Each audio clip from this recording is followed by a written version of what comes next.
Simple ಆದ ಹಾಗೂ ರುಚಿಯಾದ ಒಂದು ಜೀರಿಗೆ ಬೆಂದಿ ಇವತ್ತು ಮಾಡುವ.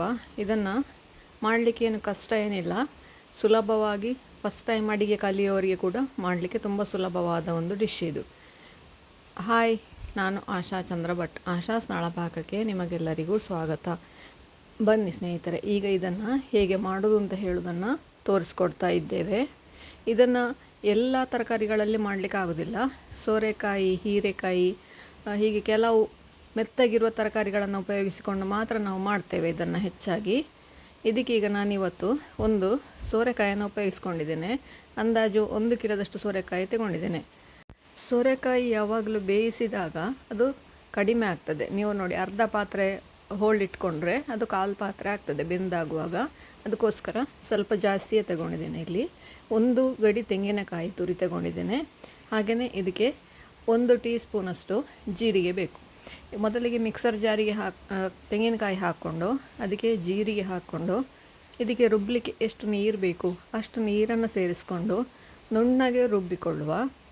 ಹಾಗೆಯೇ ಇದನ್ನು 2 ವಿಧದಲ್ಲಿ ಮಾಡಲಿಕ್ಕೆ ಆಗ್ತದೆ. ಮೊದಲಿಗೆ ಇಲ್ಲಿ ಸೋರೆಕಾಯಿಗೆ ಒಂದು ಸ್ವಲ್ಪ ಉಪ್ಪು ಹಾಗೂ ಬೆಲ್ಲ ಇಲ್ಲಿ ಆಪ್ಷನಲ್ಲ, ನಿಮಗೆ ಬೇಕು ಅಂತಾದರೆ ಹಾಕ್ಕೊಳ್ಬೋದು. ಹಾಕಿದರೆ ರುಚಿ ಇರ್ತದೆ. ಬೇಯಲಿಕ್ಕೆ ಎಷ್ಟು ನೀರು ಬೇಕು ಅಷ್ಟೇ ನೀರು ಹಾಕಿ ನೋಡಿ. ಲೆಕ್ಕಕ್ಕಿಂತ ಜಾಸ್ತಿ ನೀರು ಹಾಕಬೇಡಿ, ಸೋರೆಕಾಯಿ ಬೆಂದು ಸ್ವಲ್ಪ ಆಗ್ತದೆ. ಹಾಗಾಗಿ 6-7 ನಿಮಿಷದೊಳಗೆ ಸೋರೆಕಾಯಿ ಬೇಯ್ತದೆ. ಸೋರೆಕಾಯಿ ಬೇಯಲಿಕ್ಕೆ ಹೆಚ್ಚು ಸಮಯ ಏನು ಬೇಕಾಗೋದಿಲ್ಲ. ನೋಡಿ, ಇದೀಗ ಬೆಂದು ರೆಡಿ ಆಯಿತು. ಇದನ್ನು ಈಗ ನೋಡಿ, ನಾನು ಆಗ ಹೇಳಿದಾಗೆ 2 ವಿಧದಲ್ಲಿ ಮಾಡಿಕೊಳ್ಬೋದು. ಈ ಹೋಳುಗಳನ್ನು ಪೂರ್ತಿಯಾಗಿ ತಣ್ಣಗಾಗಿಸಿ ನಂತರ ಇದಕ್ಕೆ ನಾವು ರುಬ್ಬಿದಂಥ ತೆಂಗಿನಕಾಯನ್ನು ಸೇರಿಸಿಕೊಳ್ಬೋದು. ಇಲ್ಲ, ನಾನೀಗ ಮಳೆಗಾಲ ಅಲ್ವಾ, ಹಾಗಾಗಿ ಅದನ್ನು ಕುದಿಸಿ ಉಪಯೋಗಿಸ್ತಾ ಇದ್ದೇನೆ. ನೋಡಿ, ಇದು ನುಣ್ಣಗೆ ರುಬ್ಬಿದಂತಹ ತೆಂಗಿನಕಾಯಿ. ಈ ಕಾಯನ್ನು ಈ ಕುದಿತಾ ಇರುವ ಹೋಳಿಗೆ ಹಾಕ್ಕೊಂಡು 1 ಕುದಿ ಕುದಿಸಿಕೊಳ್ತೇನೆ. ಜಾಸ್ತಿ ಕುದಿಯುವುದೇನು ಬೇಡ, ಒಂದೇ ಒಂದು ಕುದಿ ಕುದಿಸಿದರೆ ಸಾಕು. ಹಾಗೇನೆ ಇದಕ್ಕೆ ಜಾಸ್ತಿ ನೀರು ಕೂಡ ಬೇಡ. ಉಪ್ಪು ನೋಡಿಕೊಳ್ಳಿ, ಉಪ್ಪು ಕಡಿಮೆ ಉಂಟು ಅಂತಾದರೆ ಈ ಹಂತದಲ್ಲಿ ಹಾಕಿಕೊಳ್ಳಿ. ಇನ್ನೀಗ 1-2 ನಿಮಿಷ ಸಣ್ಣ ಉರಿಯಲ್ಲಿ, ತುಂಬ ದೊಡ್ಡ ಉರಿಯಲ್ಲಿ ಕುದಿಸುವುದೇನು ಬೇಡ, ಸಣ್ಣ ಉರಿಯಲ್ಲಿ ಈ ಥರ 1-2 ಕುದಿ ಬಂದಾಗ ಅದನ್ನು ಮಗುಚಿಕೊಳ್ಳಿ. ಪುನಃ ಮತ್ತೊಂದೆರಡು ಕುದಿ ಬರಲಿ. ಅದು ಕುದಿ ಬಂದ ನಂತರ ಅದಕ್ಕೆ ಒಗ್ಗರಣೆ ಹಾಕಿಕೊಳ್ಳುವ.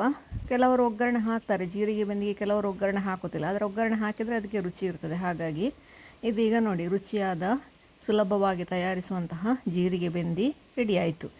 ಇದು ನಮ್ಮ ಹವ್ಯಕರ ಒಂದು ಸ್ಪೆಷಲ್ ಅಡಿಗೆ ಇದು.